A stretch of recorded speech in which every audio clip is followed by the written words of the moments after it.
Greetings. Welcome to another opportunity for us to know that what we focused our attention on grows in our lives. Let's take a few moments now to clear our minds, to take a deep breath as we know the truth together.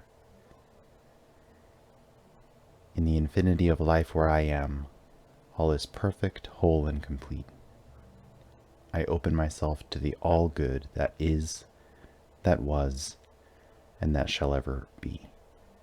This all good is the life-givingness of the one true principle that creates all, sustains all, and expresses as all.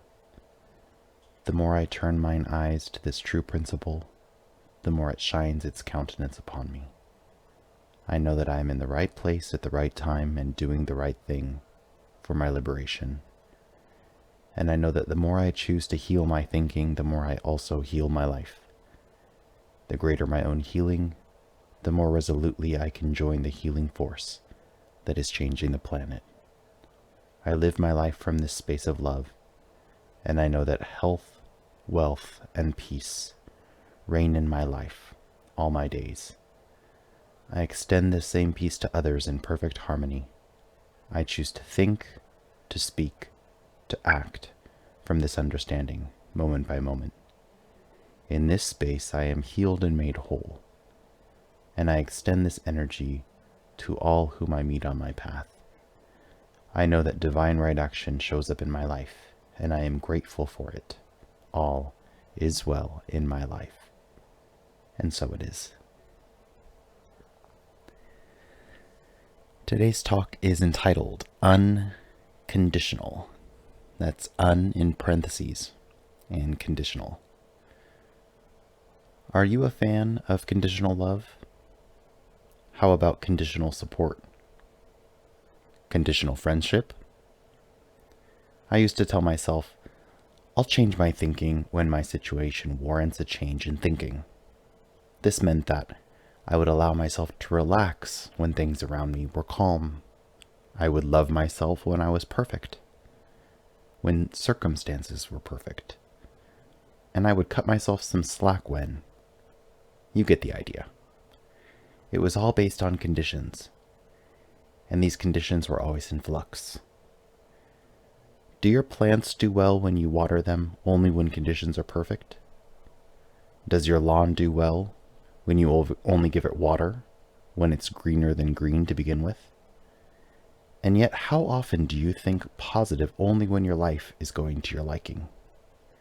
And how often do you indulge yourself in rather morbid thinking and feel justified in it because conditions around you warrant it?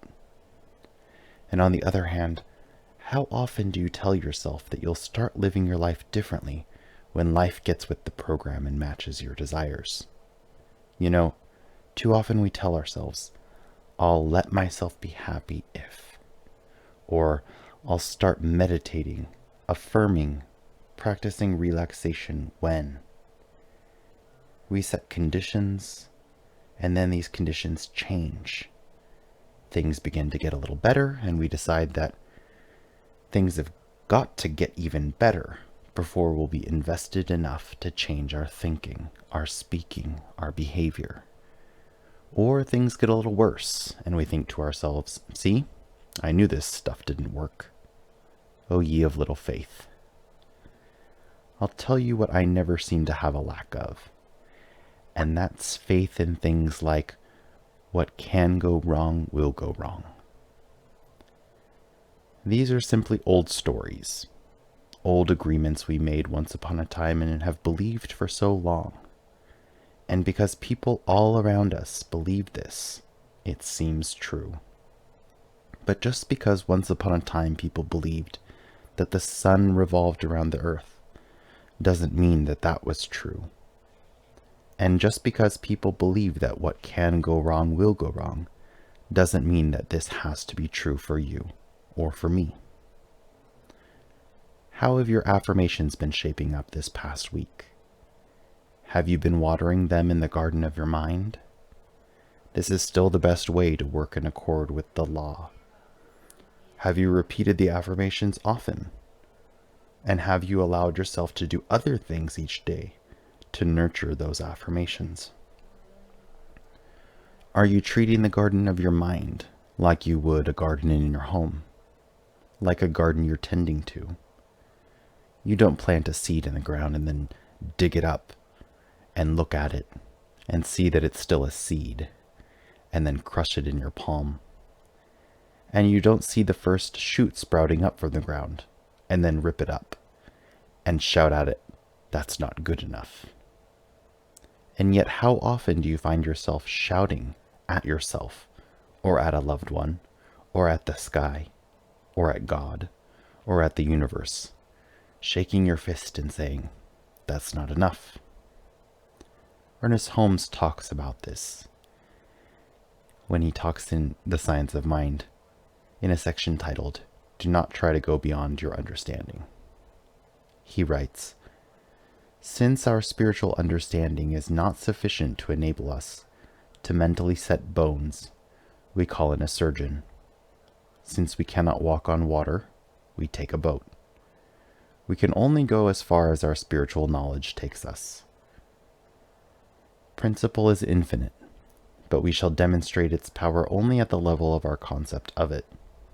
Every day, we have the announcement from scientists that they have made new discoveries, laws which have always existed, but which have not yet been utilized. We are probably on the verge of a great spiritual awakening. People are so tired of looking for things where they do not exist, that they are going to more and more completely open their thought to the realization that spirit is an active presence. But if we spend our entire time trying to find out why it does not work, we shall never find out how and why it does work. Arguing is a waste of time. Somehow there must come to each individual an interior conviction that we are one with the universe, and that the spirit flows through us at the level of our recognition and embodiment of it. For this is the way, the truth, and the life. Suppose one is unable to convince himself of the truth of the statement which he makes. How is he going to bring himself to a place of belief?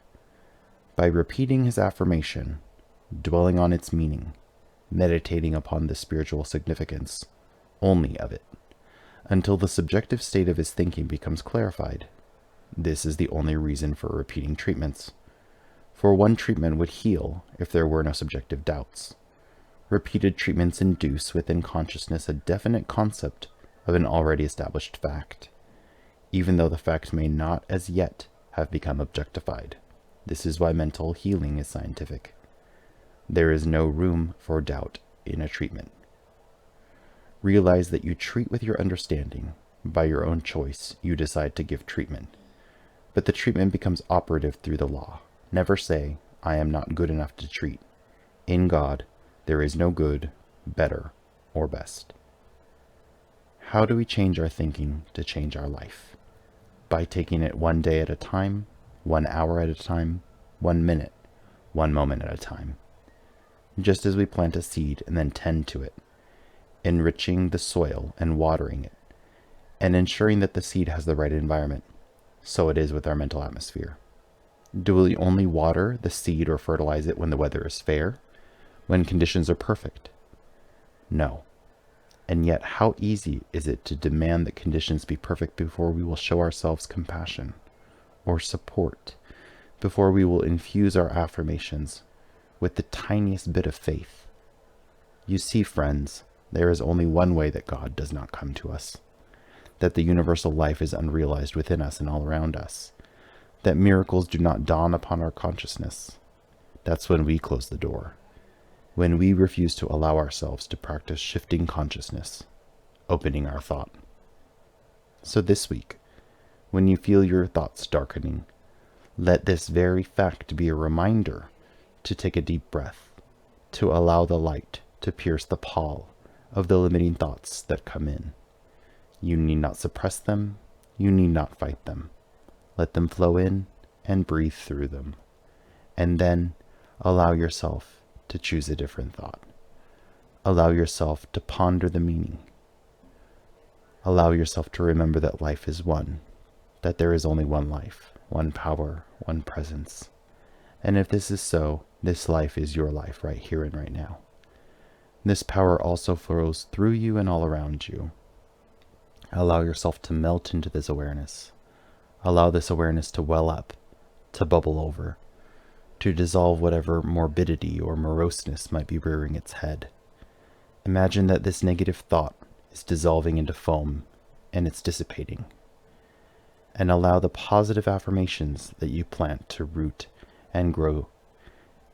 Promise yourself that you will let each time you realize that you're having a negative thought be a reminder to water the garden of your mind with positive affirmations and to invest time and energy, right effort into meditating and relaxing to prime the soil to accept more of these life-affirming thoughts.